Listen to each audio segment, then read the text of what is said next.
Halo, perkenalkan, saya Rafial dari jurusan Ilmu Aktuaria Angkatan 2020. Pada kesempatan ini, kelompok 7 Biologi Umum kelas Matematika A akan memaparkan hasil diskusi kami mengenai perhitungan matematika untuk mengetahui daya dukung lingkungan untuk populasi. Video ini dibuat sebagai tugas pada mata kuliah Biologi Umum. Mari disimak. Adapun subtopik yang akan dibahas, yang pertama yaitu pendahuluan, yang kedua memodelkan kecepatan pertumbuhan populasi, yang ketiga pertumbuhan eksponensial, yang keempat pertumbuhan logistik, yang kelima contoh pertumbuhan logistik, dan yang terakhir yaitu faktor-faktor yang memengaruhi daya dukung lingkungan. Pertama-tama, mari kita bahas pendahuluan. Secara teori, segala jenis organisme dapat memenuhi bumi hanya dengan bereproduksi.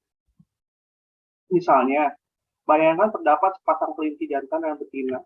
Jika sepasang kelinci ini dan keturunan yang bereproduksi dengan kecepatan optimal selama 7 tahun tanpa adanya kematian, maka akan terdapat cukup kelinci untuk menutupi seluruh negara bagian Rhode Island. Adapun luas dari Rhode Island adalah 3.144 km persegi. Selain itu, ada contoh lain yang lebih mengesankan. Jika kita menggunakan bakteri E. coli sebagai gantinya, dengan hanya satu bakteri, dalam kurun waktu 36 jam, akan terdapat cukup bakteri untuk menutupi bumi dengan lapisan setinggi satu kaki.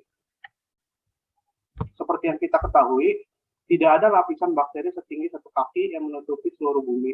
Juga tidak ada kelinci yang memenuhi Rhode Island. Lalu, mengapa populasi tersebut tidak menjadi sebesar seperti yang diperkirakan secara teoritis? E. coli, kelinci, dan semua organisme hidup membutuhkan sumber daya tertentu, seperti nutrisi dan lingkungan yang sesuai.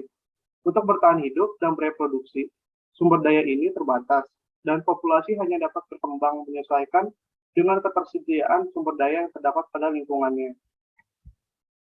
Ahli ekologi populasi menggunakan berbagai metode matematika untuk memodelkan dinamika populasi. Apa itu dinamika populasi? Yaitu perubahan pada populasi dalam ukuran dan komposisi dari waktu ke waktu. Beberapa model ini mewakili pertumbuhan tanpa adanya batasan, sementara yang lain menggunakan suatu batasan yang ditentukan oleh sumber daya yang dimiliki oleh lingkungan. Model matematika populasi dapat digunakan untuk menggambarkan secara akurat perubahan yang terjadi dalam suatu populasi, dan yang terpenting, untuk memprediksi perubahan di masa depan. Memodelkan kecepatan pertumbuhan populasi. Halo, perkenalkan saya Dilan Nayan Tunggatama. Di sini saya akan menjelaskan cara memodelkan kecepatan pertumbuhan populasi. Nah, persamaan pertumbuhan populasi atau bisa kita lihat di sini dn per dt sama dengan r dikali n, di mana n adalah banyaknya populasi, t adalah waktu, dan r adalah kecepatan pertumbuhan per kapita. dn adalah perubahan ukuran populasi dan dt adalah perubahan waktu. R ini dianggap sebagai angka kematian dan kelahiran jika diasumsikan tidak ada makhluk hidup keluar atau masuk suatu region. Seperti layaknya yang sudah kita pelajari di fisika nih, ada kecepatan rata-rata sama dengan delta S per delta T, di mana delta S adalah perpindahan benda dan delta T adalah interval waktu yang diperlukan. Nah, bisa kita lihat di sini ada dua grafik ya, eksponensial dan logistik. Jadi perubahan kecepatan pertumbuhan itu mengikuti dua grafik ini. Ada yang eksponensial yaitu saat R bernilai positif dan tidak terpengaruh ukuran populasi. dn per dt sama dengan R max dikali N, ini adalah persamaan kecepatan pertumbuhan populasinya. Di mana R max itu kita bisa ambil ke suatu titik, misalnya di sini, maka R max-nya akan kita hitung dari sini, atau di sini berarti R max-nya kita hitung dari sini. Nah, kita perhatikan yang logistik, saat R berkurang dan saat nilai N bertambah ke nilai maksimum. Maksudnya adalah bagaimana? Misalnya kita lihat di grafik ini nih ya, nilai K itu adalah nilai maksimum dari N. Nah, kita bisa lihat kurvanya itu membentuk huruf S, di mana ketika mendekati K, kurvanya menjadi semakin landai. Oke? Nah, ketika kita ambil suatu titik di sini, yaitu titik N, anggap saja N2, dan di sini, yaitu anggap saja N1, maka nilainya akan lebih kecil ketika kita ambil dari titik sini dan titik sini. Perubahan dari sini ke sini akan lebih kecil daripada perubahan dari sini ke sini, dari sisi N-nya. Nah, jadi nilai N-nya bertambah ke maksimum, nilai R-nya berkurang. Seperti itu. Nah, lalu kita bisa bilang di sini, pada persamaannya ada faktor K min N per K. Ini adalah faktor kecepatan pertumbuhan populasi. Dan per dt sama dengan R max dikali K minus N per K dikali N. Nah, ada yang menarik di sini.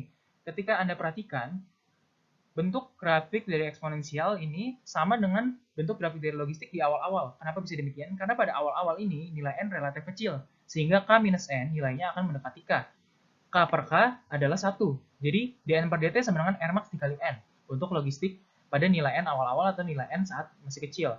Nah, maka nilai tersebut, rumus tersebut akan sama dengan dN per dt dari eksponensial. Nah, di sini bisa kita lihat ya, dari eksponensial cara mencarinya, delta N-nya adalah R dikali NI, dan logistik adalah delta N R dikali NI dikali faktor perubahan ukuran populasi tadi. NF-nya adalah NI dikali delta N, dua-duanya sama. Oke. Baik, saya akan lanjut. Nah, pada sumbu X, waktu juga bukan hanya detik atau tahun loh, tapi juga bisa generasi. Misalnya generasi 1 umur 1-4, 2, 5-8. Nah, nanti bisa diukur nih nilai K atau tadi, yaitu kecepatan pertumbuhan maksimum dari suatu waktu. Yang ketiga, pertumbuhan eksponensial.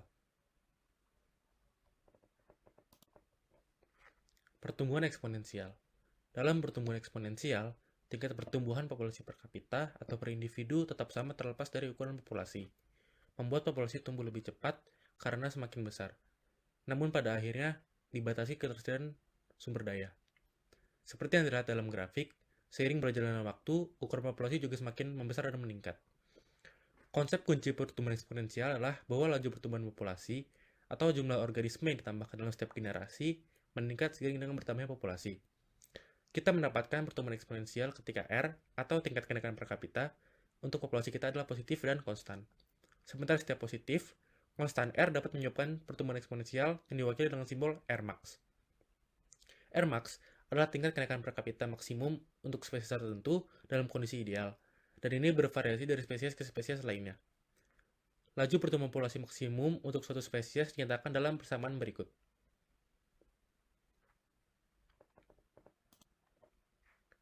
Contoh dari pertumbuhan eksponensial. Bakteri yang tumbuh di laboratorium memberikan contoh yang sangat baik dari pertumbuhan eksponensial. Bakteri berkembang biak dengan pembelahan biner atau membelah dua, dan waktu antara pembelahan adalah sekitar 1 jam untuk baik spesies bakteri. Diberikan suatu kasus. Di dalam suatu kasus itu ada satu kapsul yang berisi 1000 bakteri. Kemudian dalam 1 jam setelah dimasukkan ke dalam kapsul, bakteri akan membelah dan menghasilkan 2000 bakteri. Berarti menjadi peningkatan sebesar 1000 bakteri. 2 jam setelahnya, masing-masing 2000 bakteri tersebut akan membelah dan menghasilkan 4000 bakteri, berarti peningkatan sebesar 2000 bakteri. Kemudian 3 jam setelahnya, masing-masing dari 4000 bakteri akan membelah, menghasilkan 8000 bakteri, yang berarti peningkatan sebesar 4000 bakteri. Sebelumnya, perkenalkan nama saya Marsala Sintauli. Pada topik kali ini, saya akan membahas tentang pertumbuhan logistik. Pada topik sebelumnya, telah dijelaskan tentang pertumbuhan eksponensial. Pada pertumbuhan eksponensial, biasanya tidak dapat menjelaskan pada keadaan yang berkelanjutan, dikarenakan pertumbuhan eksponensial bergantung pada sumber daya alam yang tidak terbatas. Sedangkan sumber daya yang tidak terbatas cenderung tidak terdapat pada kehidupan nyata.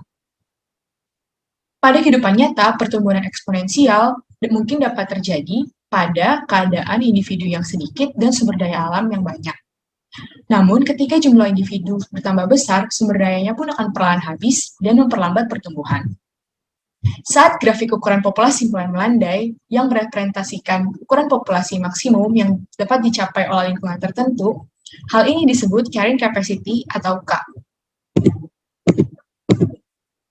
Kita dapat memodelkan pertumbuhan logistik dengan memodifikasi pertumbuhan eksponensial pada fungsi sebelumnya dengan menambahkan R yang merupakan tingkat pertumbuhan per kapita yang bergantung pada jumlah populasi atau N dan seberapa dekat ke kapasitas muatan K.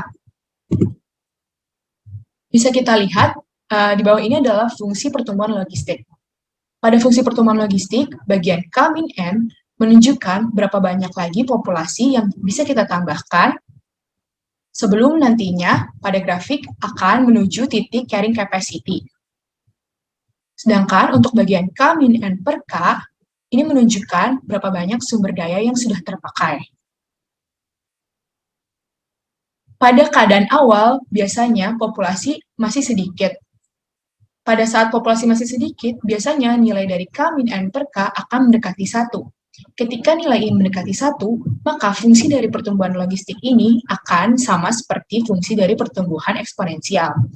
Hal ini yang menyebabkan grafik pertumbuhan logistik akan sama seperti grafik pertumbuhan eksponensial pada bagian awalnya, namun akan berbeda pada bagian akhirnya karena pertumbuhan logistik dipengaruhi oleh banyaknya sumber daya. Sebelumnya, perkenalkan, nama saya Angelika Patricia Jaya Saputra. Pada topik kelima ini, kita akan membahas mengenai contoh pertumbuhan logistik. Contoh yang pertama adalah contoh pertumbuhan logistik dari ragi. Ragi menunjukkan kurva berbentuk S ketika ditumbuhkan dalam tabung reaksi. Sekarang kita akan meninjau grafik dari pertumbuhan populasi dari ragi. Sumbu X-nya merupakan waktu dan sumbu Y-nya merupakan populasi dari ragi tersebut. Pada grafik tersebut terlihat pertumbuhan populasi akan menurun. Kita lihat untuk yang awal-awal pertumbuhan populasinya sangatlah tinggi. Namun, semakin lama pertumbuhan populasinya akan semakin menurun. Hal ini disebabkan oleh banyaknya populasi yang bergantung kepada ketersediaan nutrisi yang ada. Sehingga, ketika makin banyak populasinya, namun dengan jumlah nutrisi yang tetap, akan membuat pertumbuhan populasinya menurun. Namun, di dunia nyata ada variasi pada kurva ideal yang ditunjukkan oleh grafik populasi dari anjing laut. Pada kehidupan nyata, ukuran populasi mungkin sedikit terpental ketika mencapai daya dukung, turun di bawah atau melompat di atas. Kita lihat di grafik anjing laut ini, untuk daya dukungnya, kita lihat populasinya akan berada di atas, sangat atas jauh dari daya dukung ataupun di bawah dari daya dukung. Sehingga pada kedua contoh tersebut dari ragi dan juga anjing laut, kita lihat bahwa ukuran populasi melebihi daya dukung untuk jangka waktu yang singkat dan kemudian jatuh di bawah daya dukung sesudahnya. Fluktuasi ukuran populasi ini terus terjadi karena populasi berosilasi di sekitar daya dukungnya. Untuk selanjutnya, kita akan membahas mengenai faktor-faktor yang memengaruhi dari daya dukung lingkungan. Faktor-faktor yang memengaruhi tumbuhan contohnya adalah air, sinar matahari, nutrisi, dan ruang untuk bertumbuh. Sedangkan faktor-faktor yang memengaruhi hewan adalah makan, minum, dan tempat berlindung. Namun kita harus ketahui bahwa kuantitas terbatas dari sumber daya ini akan menimbulkan persaingan intraspesifik. Persaingan intraspesifik atau yang biasa disebut dengan intraspecific competition adalah persaingan antar individu dengan spesies yang sama. Seiring bertambahnya populasi, maka persaingan ini akan semakin ketat. Contoh dari intraspecific competition adalah singa jantan. Antar singa jantan mereka akan saling bersaing untuk memperebutkan makanan, daerah kekuasaan, atau bahkan singa betina. Berikut adalah referensi yang kelompok kami gunakan. Kami mengucapkan terima kasih kepada Bapak Anombo Laksono selaku dosen pengampu mata kuliah Biologi Umum Matematika A. Dan berikut merupakan anggota dari kelompok kami.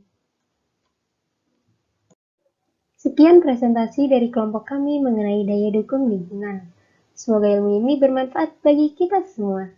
Kami pamit undur diri dan sampai jumpa di lain waktu.